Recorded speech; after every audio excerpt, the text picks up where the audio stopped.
Hello guys, അപ്പോൾ ഇന്നത്തെ video ഞാൻ പറയാൻ ഉദ്ദേശിക്കുന്ന ഒരു ഇമ്പോർട്ടൻ്റ് കാര്യം എന്താണെന്ന് വെച്ച് കഴിഞ്ഞാൽ ജർമ്മനിയിൽ ഈ അടുത്തു അതുപോലെ തന്നെ വരുന്ന വർഷങ്ങളിലും ഇങ്ങോട്ട് വരുന്ന വിദ്യാർത്ഥികളും അതുപോലെ തന്നെ മറ്റ് വർക്ക് വിസ ത്രൂ വരുന്നവരാണെങ്കിലും ശ്രദ്ധിക്കേണ്ട ഒരു പ്രധാനപ്പെട്ട കാര്യമാണ് അക്കോമഡേഷൻ്റെ കാര്യം.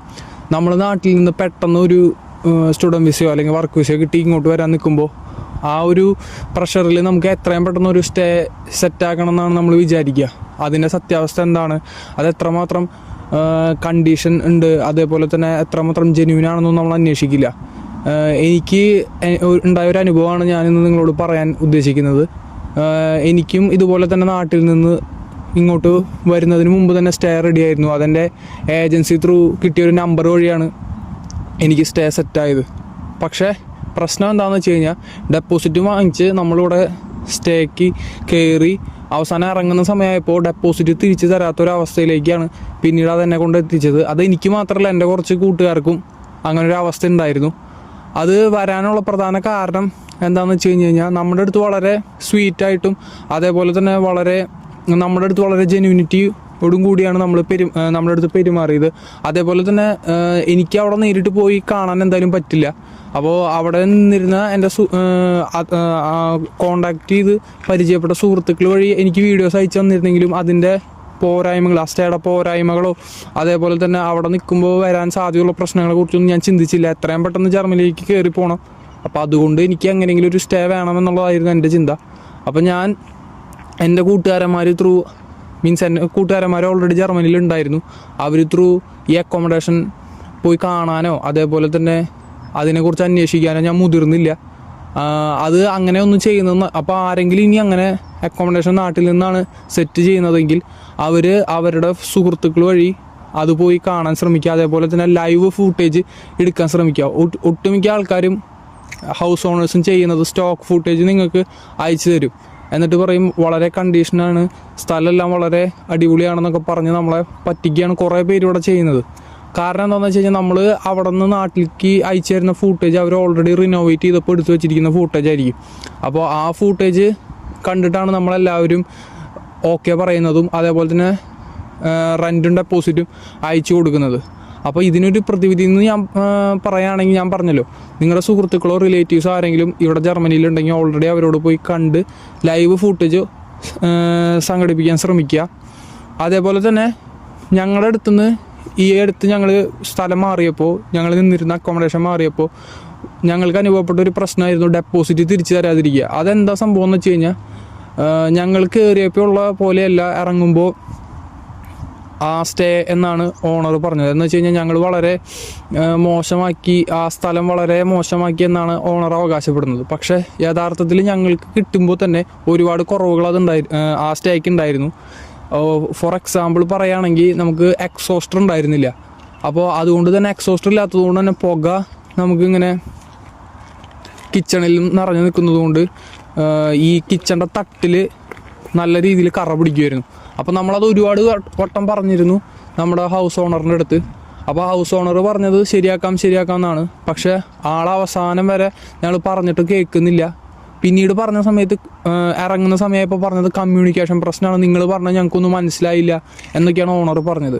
ശരിക്കും പറയുകയാണെങ്കിൽ 6 മാസമാണ് ഞങ്ങൾ അവിടെ നിന്നത്. അതിലൊരു 4-4.5 മാസവും ഈ കമ്മ്യൂണിക്കേഷൻ പ്രശ്നം ആൾ പറഞ്ഞിരുന്നില്ല.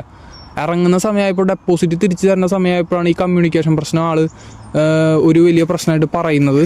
അതേപോലെ തന്നെ ഇനി ഇതിനൊരു പരിഹാരം എങ്ങനെയാണെന്ന് വെച്ച് കഴിഞ്ഞാൽ, നിങ്ങളിപ്പോൾ ഡെപ്പോസിറ്റ് കൊടുത്തു, റെൻറ്റും കൊടുത്തു, എന്നാൽ നിങ്ങൾക്ക് ഡെപ്പോസിറ്റ് തിരിച്ച് കിട്ടില്ല എന്നുള്ളൊരു കാര്യം നിങ്ങൾക്ക് ഏകദേശം നിങ്ങൾ ഇറങ്ങുന്ന സമയമാകുമ്പോൾ മനസ്സിലാവും. അപ്പോൾ നിങ്ങൾക്ക് അതുപോലെയുള്ള ഒരു ഓണറാണ്, വളരെ പ്രശ്നമാക്കുന്ന ഓണറാണെങ്കിൽ നിങ്ങൾക്ക് ചെയ്യാൻ പറ്റുന്ന ഒരു പരിപാടി എന്താണെന്ന് വെച്ച് കഴിഞ്ഞാൽ, അവസാന മാസത്തെ റെൻറ്റ് ബെറ്റർ കൊടുക്കാതിരിക്കുക. അപ്പോൾ മേ ബി നിങ്ങളുടെ റെൻറ്റിനേക്കാളും കൂടുതലായിരിക്കും ഡെപ്പോസിറ്റ് ചിലപ്പോൾ നിങ്ങൾ കൊടുത്തിട്ടുണ്ടായിരിക്കുക. പക്ഷേ ഞങ്ങളുടെ ഒരു അവസ്ഥ എന്ന് പറഞ്ഞു കഴിഞ്ഞാൽ, ഇപ്പോൾ റെൻറ്റിനേക്കാളും കൂടുതലാണ് ഞങ്ങൾ കൊടുത്ത ഡെപ്പോസിറ്റ്. ഞാനും അവസാന മാസത്തെ റെൻറ്റ് കൊടുക്കാതിരിക്കാനാണ് നോക്കിയിരുന്നു. പക്ഷേ ഓണർ വിളിച്ചപ്പോൾ ഞാൻ വിചാരിച്ചു എന്തായാലും റെൻറ്റിനേക്കാളും കൂടുതലാണല്ലോ എൻ്റെ ഡെപ്പോസിറ്റ്, അപ്പോൾ എന്തായാലും ഇപ്പോൾ റെൻറ്റ് കൊടുക്കാം, നല്ലൊരാളാണെന്ന് തോന്നുന്നു. ഞങ്ങൾക്ക് ചെറിയൊരു പേടി ഉണ്ടായിരുന്നു കിട്ടില്ല എന്നുള്ളത്. ആ പേടി കുറച്ച് വലുതായി, ഞങ്ങൾക്ക് കിട്ടിയില്ല, ഡെപ്പോസിറ്റ് കിട്ടിയില്ല. കാരണം എന്താണെന്ന് വെച്ച് കഴിഞ്ഞാൽ ഇത്തരം കാരണങ്ങളൊക്കെ പറഞ്ഞ ആൾ ഞങ്ങളെ പറ്റിച്ചു. അപ്പോൾ നിങ്ങൾക്ക് ചെയ്യാൻ പറ്റുന്ന ഒരു പരിപാടിയാണ് ഈ പറഞ്ഞ പോലെ റെൻ്റ് അവസാന മാസത്തെ കൊടുക്കാതിരിക്കുക. അപ്പോൾ നിങ്ങൾക്ക് കുറച്ച് കാശെങ്കിലും നിങ്ങൾക്ക് കയ്യിലിരിക്കും. മേ ബി ഒരു 200 യൂറോയൊക്കെയാണ് കൂടുതൽ പിന്നെ നിങ്ങളിൽ നിന്ന് നഷ്ടമാവുള്ളൂ. ഞങ്ങളുടെ അടുത്ത് നിന്ന് 690 ഏകദേശം ഒരു 700 യൂറോ വാങ്ങിച്ചു. പിന്നെ അവസാന മാസം റെൻറ്റ് ഞങ്ങൾ കൊടുത്തില്ലായിരുന്നെങ്കിൽ ഞങ്ങൾക്ക് 700-ൽ നിന്ന് ഒരു 400 യൂറോ കിട്ടിയ പോലെ ആയേനെ. പക്ഷേ ഞങ്ങൾക്കത് കിട്ടിയില്ല.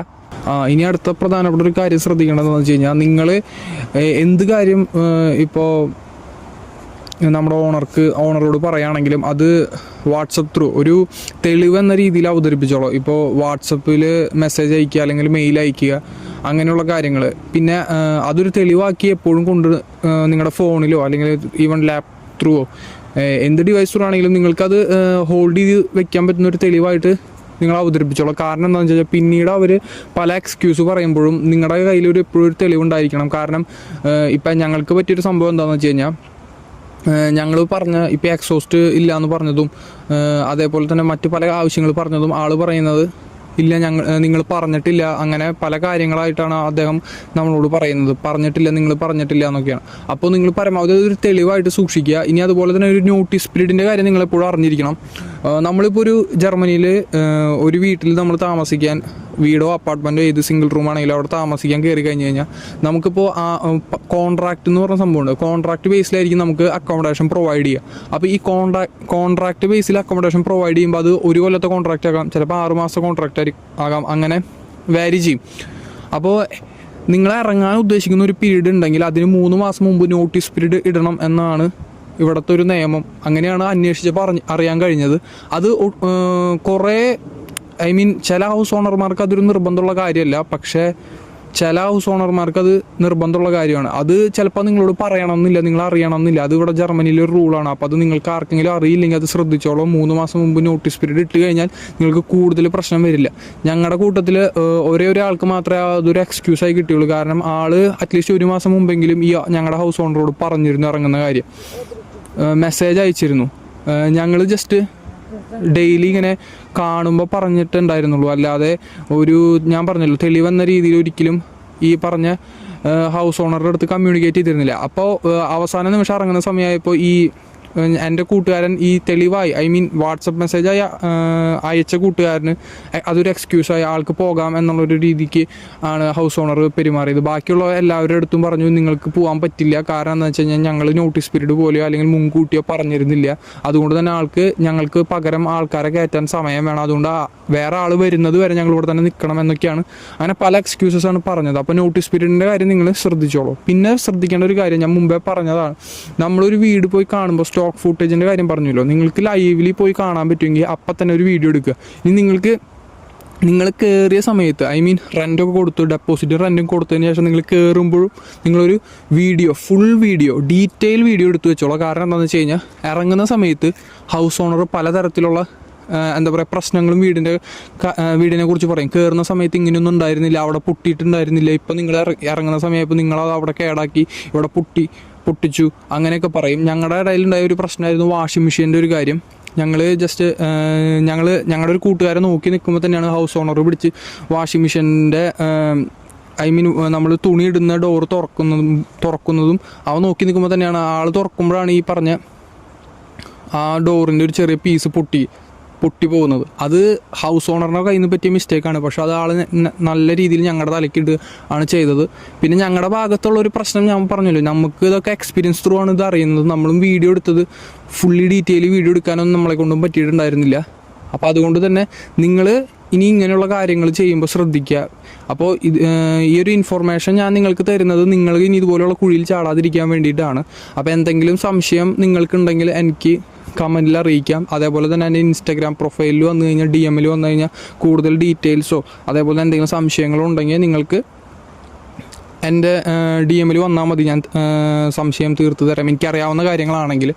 അപ്പോൾ ഇന്നത്തേക്ക് ഇത്രയുള്ളൂ ഗൈസ്. അപ്പോൾ എൻ്റെ വീഡിയോസ് കാണുന്നവരും ഇഷ്ടപ്പെടുന്നവരാണെങ്കിൽ ചാനൽ സബ്സ്ക്രൈബ് ചെയ്യുക, ലൈക്ക് ചെയ്യുക. അതേപോലെ തന്നെ എനിക്ക് ഇൻസ്റ്റാഗ്രാമിലൊരു അക്കൗണ്ട് ഉണ്ട്. അപ്പോൾ ഇൻസ്റ്റാഗ്രാം പ്രൊഫൈലിൽ വരികയാണെങ്കിൽ കുറച്ചും കൂടി ഞാൻ റീൽസ് കുറച്ചും കൂടി ആക്റ്റീവായി നിൽക്കുന്നത് ഇൻസ്റ്റാഗ്രാമിലാണ്, പെട്ടെന്ന് റീൽസ് ഇടുന്നത്. അപ്പോൾ ഇൻസ്റ്റാഗ്രാമിൽ ഫോളോ ചെയ്യുക. എല്ലാ രണ്ട് സോഷ്യൽ മീഡിയ പ്ലാറ്റ്ഫോമിലും എൻ്റെ വീഡിയോസ് ഇഷ്ടമാണെങ്കിൽ എന്നെ സപ്പോർട്ട് ചെയ്യുക. അപ്പോൾ അത്രയുള്ളൂ ഗൈസ്. Thank you.